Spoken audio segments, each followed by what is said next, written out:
Then there's another aspect. That's the vertical, but more difficult still, and perhaps just as important, is the horizontal. In James chapter 4 and verse 16, it says, confess, this version says trespasses, but it's sins. It's the same word for sins as elsewhere. I think actually, to speculate a little bit, the translators of the King James wanted to avoid the impression that you had to confess to a priest, you see?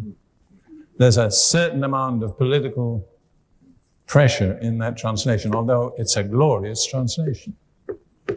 Anyhow, it says, and you can check this any way you like, verse 16, confess your sins to one another and pray for one another that you may be healed. This is one of the keys to physical healing. Again, I don't see it practiced in most places. People just lay hands on and say, brother, God will heal you. God says, you may need to confess your sins before you get healed. Because your unconfessed sin is a barrier that keeps your healing from you. That's not the only reason. There are many other reasons, but it's one possible reason. So I don't believe that we can maintain an attitude of pride if we've confessed our sins to one another, if we sincerely confess. If a husband says to his wife, honey, I'm sorry, I didn't treat you right. I spoke very rudely to you. I was very impatient with you. I didn't give you the consideration you deserve. He cannot be proud.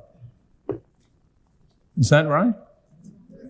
Or if a wife says to her, I'm sorry, but I just haven't given you the respect I know I owe to you.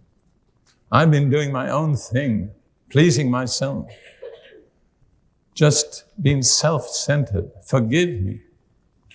I haven't been the kind of wife the Bible says I ought to be. I don't believe anybody who sincerely does that can remain proud.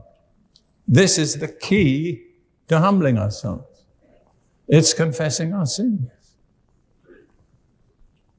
And as I said before, God doesn't demand that we confess every sin we've ever committed, but if we refuse to confess a sin, I don't believe God forgives it. So this is my recommendation, that we put it into practice. And I would suggest that we take a little while, and Joseph, I want you to be ready to move in when the time comes, if you're there somewhere. I'm giving you a little advance notice because I don't know what way things are going to go. I want to suggest that we take a little while in an undemonstrative way to confess our sins to God, right where we are now. The things you remember that to one who knows to do good and does not do it, it is sin. There are not only sins of commission, there are sins of omission. And I'm going to come to one of those in a later message, if God wills and I live. I won't go into it today, you'll get it later. But now, I really sincerely suggest that we spend a little while, each one of us, individually, in the presence of the Lord, and let the Holy Spirit put His finger on things. Before this meeting started, Ruth and I were here a day in advance, so we like to be. And sovereignly, God put His finger on a sin in each of our lives, going back many years, that we had never really acknowledged and confessed. And I don't believe we could be in this meeting effectively without that.